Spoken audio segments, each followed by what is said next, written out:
The wedding hall shimmered under golden lights, and laughter echoed from every corner. Yet she sat quietly at the father's table, nervously twisting the napkin in her lap. She wasn't even sure why she had come. The bride was a distant cousin, and she barely knew anyone else. Each time her eyes drifted across the room, she saw groups laughing, friends clinking glasses, couples holding hands, but no one looking her way. She shifted in her chair, painfully aware of how out of place she felt. With every toast and shared memory that wasn't hers, her loneliness grew heavier. She considered slipping out quietly before anyone realized she had been there at all. Then a deep voice interrupted her thoughts. "Act like you're with me," a man whispered as he leaned slightly toward her table. Startled, she looked up and met his eyes. He was tall, sharply dressed in a dark suit, his expression calm and self-assured.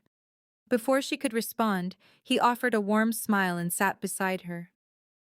"You don't mind, do you?" he asked gently, though his tone suggested he already knew she wouldn't. She hesitated, then shook her head, unable to find her voice. For the first time that evening, she didn't feel invisible. As the music swelled and the dance floor filled, people began noticing them together. He casually rested his arm along the back of her chair, leaning in as if they had known each other for years. Whispers moved through the crowd, but she felt unexpectedly safe, as though his quiet confidence shielded her from every curious glance. They began talking softly about the bride and groom, about how overwhelming weddings could be. His voice was steady and kind, never intrusive, yet inviting her to open up.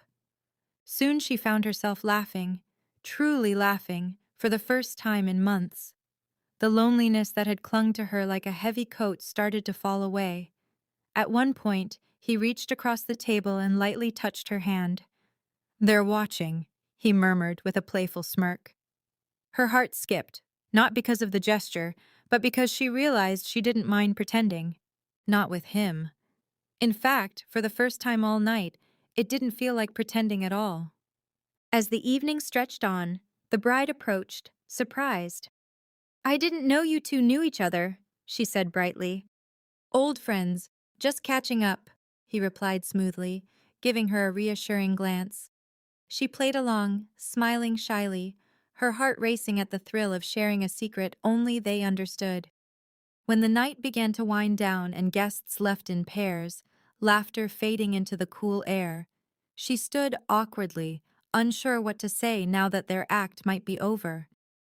Had it just been kindness, a stranger rescuing her from embarrassment?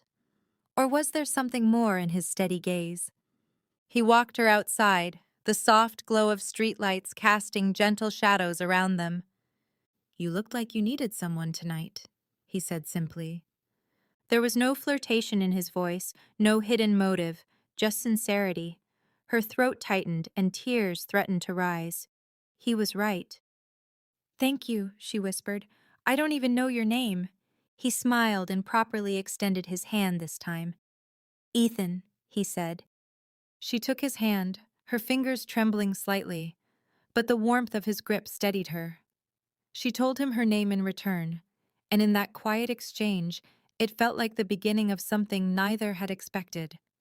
As he walked her to her car, the silence between them felt comfortable instead of empty. She realized that sometimes life changes not through grand gestures, but through small, unexpected moments. A stranger's whisper, a shared laugh, a hand offered when you need it most. That night, she didn't go home feeling invisible, and deep down, she wondered if perhaps she hadn't been pretending at all. As he opened her car door, she paused and looked at him once more. The air was cool, but her heart felt warm, lighter than it had in years. "Maybe we'll meet again," she said softly, afraid to hope too much. He gave her that same steady smile that had first calmed her and nodded. As she drove away, she replayed the night in her mind, the whisper, the laughter, the comfort of not being alone. Whether he was meant to remain in her life or not, she knew one thing with certainty. A stranger's kindness had changed her evening, and perhaps even her heart, forever.